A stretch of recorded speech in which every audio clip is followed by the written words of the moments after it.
खुलुमबाय लोगोफोर, आं दिनै दोंसे खन्थाइ लानानै फैदों। खन्थाइनि मुं मोगथाङाव नुवा। खन्थाइखौ लिरदों प्रियर नार्जारी आरो खन्थाइखौ आवरायदों जावलिया सिमां। फैदो बिदिब्ला बिथांनि खन्थाइखौ खोनासंलांदिनि। बुजिनानैबो बुजियै जालांबाय आं, खोनानानैबो खोनायै बायदि। सोरनि गोरोन्थि जाखो? बोराबलायनायल'सै जोंनि। मोगथाङाव नुवाबाबो मोजां मोनबायमोन आं नोंखौ। मबाइलानो फोरोंबाय आंखौ।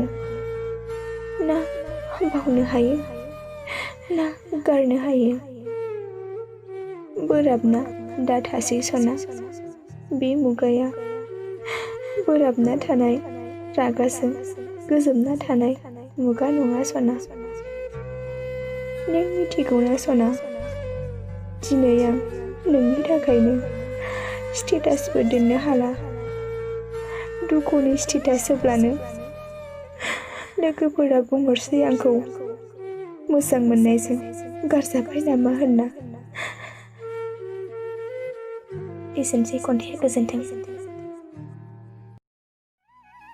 खन्थाइखौ मोजां मोनदोंब्ला लाइक, शेयार आरो कमेन्ट खालामदो।